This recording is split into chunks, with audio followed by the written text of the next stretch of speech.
Olá, pessoal inscrito aqui no canal Santa Cruz PE Eterno Amor. Após a partida entre Santa Cruz 2, Fluminense 2, vamos ouvir a análise do técnico Ranielli Ribeiro, falando sobre essa partida. Torcedor Coral, o que é que vocês acharam do time? Eu quero ver os comentários aqui, se vocês estão gostando da equipe ou se está faltando alguma coisa. Na minha opinião, ainda está faltando umas contratações, os laterais. Não, eu não achei que jogaram bem. Precisa de lateral, mais um zagueiro e meio de campo também. Tem que dar um reforço aí no meio de campo.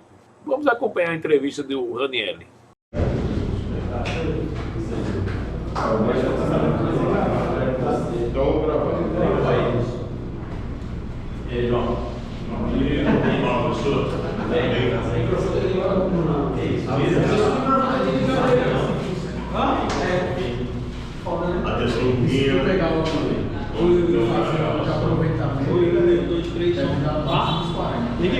O que é que você projeta de evolução para esse Santa Cruz com o G2, com o Pipico, agora com o Maranhão entrando, e o que é que dificulta esses resultados negativos como foram de hoje e a pressão que isso gera? Hoje até sobrou críticas para você e da torcida. Da perspectiva de melhora primeiro termos a volta do Feijão ali pelo lado. Infelizmente hoje a gente fica improvisando o Jadson do outro lado, que não é a dele. Jogo passado eu coloquei um zagueiro, porque o jogo pedia. Hoje eu precisava de um cara que pelo menos chegasse no último terço, que me desse amplitude e profundidade, por isso da escolha do Jadson. Aí do outro lado não se teve o rendimento esperado. Então a gente já está entrando numa situação onde começamos sem a presença de dois laterais que pudessem contribuir com o processo. Então a primeira evolução é essa. Iniciarmos na terça-feira, já temos a volta do Feijão. Hoje era muito arriscado colocá-lo devido ao pouco tempo de transição após a lesão, né? E o mais rápido possível preencher a lacuna ali do lateral esquerdo, nem que seja com a contratação. A evolução já começa daí. Não fizemos um bom primeiro tempo, haja vista que ainda conseguimos empatar. No segundo tempo, quando fizemos o segundo gol, que a coisa encaixou, que parecia que a coisa ia andar, aí tomamos o gol que não deveríamos, da forma como tomou. Então, a torcida tem todo o direito de estar chateada pelo resultado, pela forma como foi. E a evolução, como eu bem disse, é isso. Já começa da formação e da colocação de dois laterais que façam o processo funcionar. E a situação do G2, do Pipico e do Maranhão, eu vejo mais o G2 e o Pipico no crescimento físico. O G2 ainda não está no seu ideal, o Pipico está indo no seu limite, contribuiu bastante. Quando fez o gol, como eu bem dizia, na minha opinião, acho que foi o melhor momento do jogo. Foi depois que fizemos o gol, que tivemos a superioridade, poderíamos ter feito o terceiro. Aí tomou um gol que não deveria ser da forma como se tomou. E da forma como se tomou, eu achei falta no Lucas, teve uma carga no Lucas e ele trombou junto com o Geage. Infelizmente não foi marcada a falta. Fazer o quê? Vamos para frente. Como eu disse, preencher essas lacunas que temos a nível de baixo rendimento, principalmente dos laterais, e formar o melhor time para terça-feira. Ranielli, boa noite. Você, em outras coletivas, e até na entrevista que eu fiz com você, você sempre deixou muito claro que para você o protagonista é o jogador que decide as coisas dentro de campo. Mas o treinador também tem a sua parcela, obviamente. E na volta do segundo tempo, você até falou que não gostou muito do primeiro tempo, mas na volta do segundo tempo, você não mexeu em mudar o time, mas o time voltou com uma postura diferente, envolveu mais o G2, o Pipico no jogo, deixou de ser tão só pelo lado do Lucas Silva e tudo mais, variou um pouco mais de jogada até que chegou a virada de jogo. Depois disso, tem esse bom momento que você falou, mas o Santa Cruz acaba tomando o gol naquele lance do Gease. E depois eu queria aproveitar também incluir o Anderson Paulista na história por causa da expulsão para te fazer a pergunta.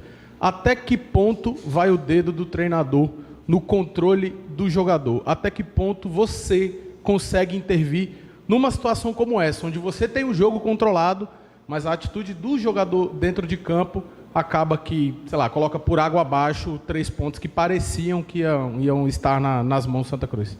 Primeiro que eu vocês já me conhecem, eu não vou ficar transferindo responsabilidade para erro individual, para o resultado final, porque o jogo é uma conjuntura de várias ações.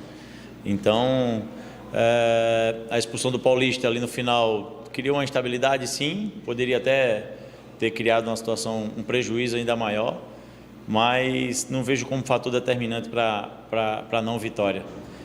O Paulista entrou ali, o Paulista é meio que um coringa nosso, né? Ele entra de segundo volante, entra de meia, hoje teve que ir na lateral no sacrifício, porque nós não temos o cara da posição. Tinha o Jadson do outro lado, mas se eu mudasse o Jadson do outro lado, improvisasse o lado esquerdo, talvez fosse pior. O lado direito era mais fácil, vamos dizer assim, de um melhor encaixe. Mas bem em cima disso, eu tenho toda a responsabilidade pelo resultado. Eu não vou ficar transferindo para ações individuais que foram realizadas no jogo para chegar e justificar o empate. Não vou fazer isso com o meu jogador, nem não vai ser hoje, nem vai ser. Nunca foi, também não vai ser hoje. Claro que a gente esbarra sim em algumas atuações.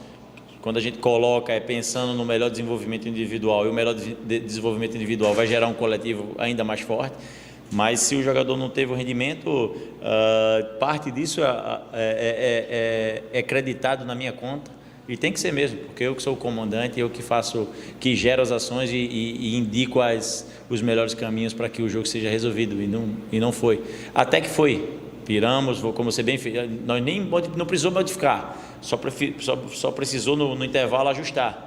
Pedir para o G2 vir buscar menos a bola no pé dos volantes, ficar no entrelinhas, onde ele era letal e quase que fez o gol. Aproximar um pouquinho mais de Pipico para o mesmo não ficar tão solitário como ficou no segundo tempo. E este ajuste mudou realmente o jogo. Aí entra o dedo do treinador junto com a qualidade dos jogadores. Né? Mas o que mais está gerando dificuldade hoje no Santa Cruz para o meu trabalho é justamente a falta do lateral de ofício e do lateral que entre e faça o rendimento que ele tem que fazer. Professor, boa noite. Mesmo com a ausência, né, desses atletas de ofício nas laterais, o Santa no jogo de hoje teve uma alternância nos tempos de uma maior utilização de um determinado corredor. Na primeira etapa, mais pela direita, o gol nasceu por ali, e outras investidas do G2 com o Lucas Silva sempre se aproximando.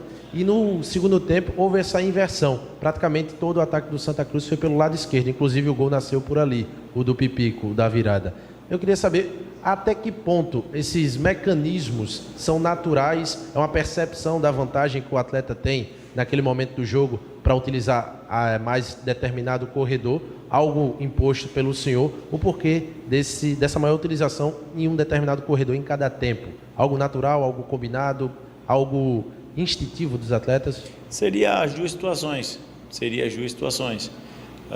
Claro que eu incentivei o Jadson a pisar mais no último terço, apesar de não estar com a perna boa, mas incentivei um pouco mais, pedi para ele fazer dobras junto com o David para justamente se criar uma superioridade por aquele lado, e assim foi feito. O outro lado, se teve uma marcação um pouco maior, os adversários nos estudam, e por terem sofrido mais ações pelo lado direito, se criou uma marcação mais intensa ali do lado do Lucas. Haja visto que depois eu coloquei o Lucas até um pouco por dentro, que ele flutua bem ali na frente da área, para que gerasse mais uma situação surpresa. Mas essas alternâncias, como eu te falei, é bem coisa do jogo mesmo, mas se teve sim a orientação para se variar os lados, o Jadson aprofundar mais, mesmo não estando com a perna boa do lado lá. Eu queria saber de você a situação do... Queria saber de você se já tem uma situação, um parecer sobre o Ariel, o que aconteceu com ele, qual que é a situação dele atual, e até que ponto você acredita assim, que tem faltado qualidade ou falta de atenção ou algo nesse sentido, ou vocês têm tido azar para conquistar melhores resultados, principalmente aqui no Arruda? Não, cara, eu não acredito em azar, não. Eu acredito na força do trabalho. Olhando ali o gol que nós tomamos, o segundo gol, não é um gol que deve se tomar. Toda a construção da jogada, posicionamento da linha estava errado. O Lucas ainda voltou na condição para tentar contribuir e conseguiu, tanto que tomou a frente, se teve a carga nas costas dele, por isso a trombada ali com o Geazi. Então foi uma conjuntura de erros que eu não posso acreditar, azar. Que era uma bola defensável, era uma bola que tinha esse controle dela, a partir do momento que o Lucas tomou a frente do extremo adversário. O Geazi conseguiu se superar também ali, estabilizar uma base, e a coisa não funcionou como deveria. Azar não, é coisa do jogo. E teve a imposição também do atacante, que acreditou até o final. Eu acho também que se nós tivéssemos um pouquinho de condição e de tranquilidade no segundo tempo, teria até feito o terceiro gol, em algumas situações que foram geradas e criadas. Aí falta, sim, um pouquinho de criatividade, um pouquinho de sabedoria e tranquilidade para converter. Se isso tá interligado com a qualidade, pode ser, mas é bem isso. Não acredito que seja azar, não. Foi mau posicionamento, uma postura mal realizada e um movimento também não sendo o que o momento do jogo precisava. Sobre o Ariel. E o Ariel, ele machucou, infelizmente, machucou o adutor. O Ariel passou 9 meses sem jogar e nós estamos aos poucos colocando o Ariel. É um atleta experiente que suporta o jogo e infelizmente o Ariel machucou o adutor, salvo me engano, e deve nos deixar um pouquinho. Isso está sendo recorrente com o atleta, infelizmente. É normal pelo processo que o mesmo passou, mas tem que dar força para ele, tem que dar força, recuperar e tentar fazer com que ele volte o mais rápido possível. Não, aí só o departamento pode te falar isso. Fala, João. Boa noite. Veja bem, toda vez que você fala que o time jogou bem. Sim, toda vez que você fala que o time jogou bem, mas nunca ou empata, está empatando, né? Não está perdendo ainda. Mas isso aí está irritando a torcida. Muito. Eu queria saber se já está engatilhado alguma contratação dos laterais e também de um zagueiro, porque a gente está vendo muita falha na zaga.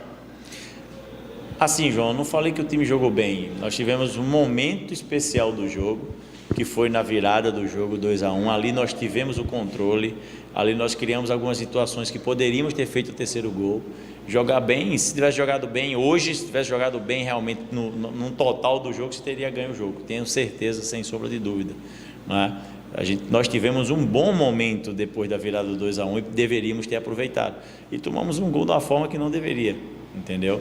A contratação do lateral esquerdo já está em busca, sim, né? com a tendência de ser um lateral que já esteja jogando para chegar na condição já de chegar e vestir a camisa. Infelizmente vai ter que ser dessa forma, né? E a contratação do zagueiro não. Nós tem o Ian que vinha jogando, que está fora, escolha minha de ter colocado o alemão.